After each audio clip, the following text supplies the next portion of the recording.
Okay, so I'm going to try something new. This is random record. Basically, I'm going to select one of my records here randomly, and then I'm going to kind of talk about the record, what it means to me or what it doesn't mean to me, and then some songs off the album I like, and maybe some other details. So I'm going to close my eyes.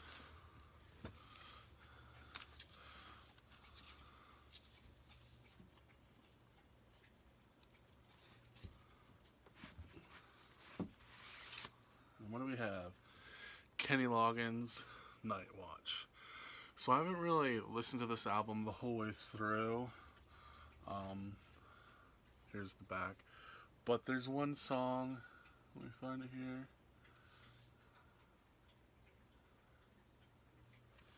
It looks like it's the second to last there. Yeah, right there. When I Call You Friend. I believe he it was a duet with Stevie Nicks. I'm not really big on the whole song, but the intro and various parts of the multi vocals remind me of the Beach Boys, and I really like it a lot. So that's why I picked this up when I saw it.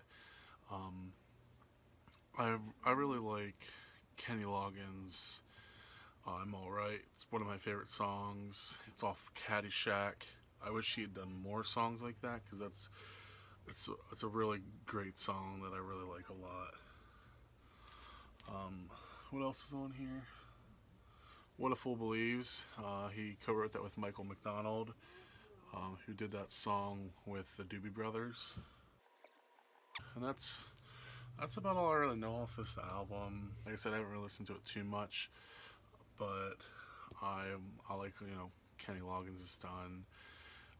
Some of his early stuff with Messina, Danny's song. I'm not really big when he gets into his really 80s Footloose and all that kind of stuff, but still good songwriting. I'll probably do a brief bio on Kenny Loggins in the future, depending if I get around to it, because there's a lot of other artists that kind of top my list, but he's definitely a big influence of mine. So, Night Watch. It's actually Kenny Loggins' second solo album. It released in July 12th of 1978, and it's actually apparently his longest or his highest charting album on the Billboard 200, reaching number 7. And like I said, Whenever I Call You Friend features Stevie Nicks from Fleetwood Mac, and it was co-written with Melissa Manchester. I'm not really too familiar with her, but might look into her more as well. Features Kenny's version of What a Fool Believes, like I said, with Michael McDonald of the Doobie Brothers. You'll definitely know their version, if not his version as well. So yeah, definitely want to check out this album more. Yeah, I definitely recommend checking out this album. I'm gonna check out this album some more. Like I said, I haven't really listened to it too much, so I wanna dive into it more. Might find some more songs I like, but obviously if you like Kenny Loggins, you're gonna like some of this stuff. And if you haven't heard this, I recommend checking it out because Kenny Loggins definitely does some really good music. So that wraps it up for my random record. If you like this, if you have any ideas of how to make it better, let me know. But I thought I'd throw something new into the mix. So this is a short little video called What's on the Record Player? And what do we have here? It is Carl and the Passions, So Tough, by the Beach Boys. So here it is, Carl and the Passions, So Tough.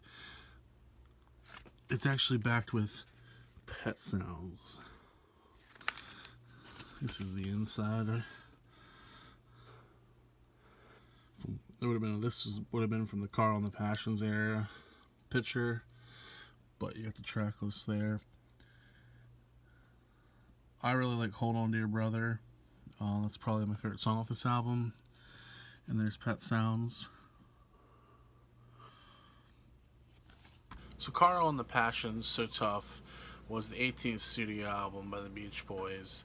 They released it in May 15th, 1972. So this album has Blondie Chaplin on guitar and Ricky Fataar on drums. That Hold On Dear Brother was actually written by them.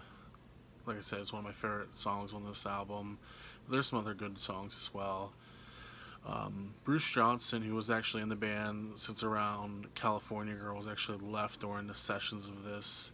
So they, in a sense, kind of replaced him.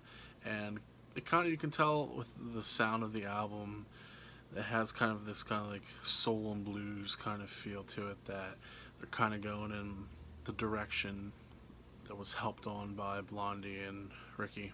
So Carl and the Passions was actually early band name for the Beach Boys. I had heard it originally it was, Carl, obviously, but some things are saying that Brian and Mike had used it. But either way, the title comes from, an early Beach Boys version of the band with some of the band members, and they kind of revitalized it with this new sound that they were going into the studio with. So the album was also their first release with Warner through their Brother Records label. I believe this was the first outside of Capitol Records. This album also features Daryl Dragon. You'll know him from the band Captain and Tennille. He was obviously Captain. He wrote some songs on this album with Dennis Wilson, and he played the piano with the Beach Boys and some other keyboards with the Beach Boys for a period before going off to form Captain and Tennille. So Brian Wilson only co-wrote 3 songs on this album. From what I've come to know, he was actually working with American Spring, which is a band with his wife, that he was producing songs for them. So American Spring also featured his wife's sister. They originally had a group earlier with some other members called the Honeys. But this version, they recorded an album called Spring. You can check that out on YouTube. It's a pretty good album as well if you like Brian Wilson kind of production stuff. So I suggest checking that out. There's obviously a lot more I could probably talk about with this album, but just kind of want to talk about, a little brief overview of things. I actually want to do a little documentary series on the Beach Boys albums and go into more detail and have, more pictures and video and all that kind of stuff put together, because I feel like they definitely need an anthology like the Beatles have. I don't know if I'll ever get around to it, but if hopefully somebody does, make an official thing, getting all that out there. I am enjoying the reissues they've been doing of the albums finally. So, in the upcoming years, if they keep that going, they'll do this album. But they've been reissuing like Wild Honey and getting ready to do 2020. So it's a good thing that they're getting that stuff out there now after all these years of not really making these things more publicized, because everyone finally wants to hear all these deep tracks and all this info. So they definitely need to do a series of videos on this stuff as well. I picked this up at Recordsmith in Mechanicsburg. If you're ever in the area, it's a great record shop to go to. The owner, Paul, is amazing. We've played shows there before with my band St. John's Dilemma. So check it out. Check them out. Look up this album. I'll put a link below. Obviously, you've probably heard Pet Sounds, but an awesome album that is very underappreciated. Hi there, Mr. Kitty. Mrs. Kitty.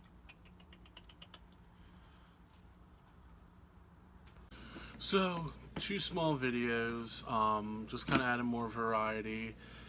The reason behind the random record, I thought it'd just be cool, but also you kind of get to see some of the records I have, which are influencing my music in general, but also this album. So that's a cool little insight, behind the scenes, and so you kind of get an idea. And then, what's on my record player. Again, you kind of get to hear, you get to see what I'm listening to, and songs that are influencing me. Obviously, the Beach Boys, big influence. You know, not a lot of people know, you know, their late 60s, early 70s stuff. They know all the big hits and whatnot, but, you know, check it out. And you can kind of get some ideas of where I'm coming from more. Another thing here I'm going to start doing, it might pop up in random videos, but I'm going to start it in this one, is kind of a little memorabilia of stuff I've done. I got this tote here. It's empty, as you see.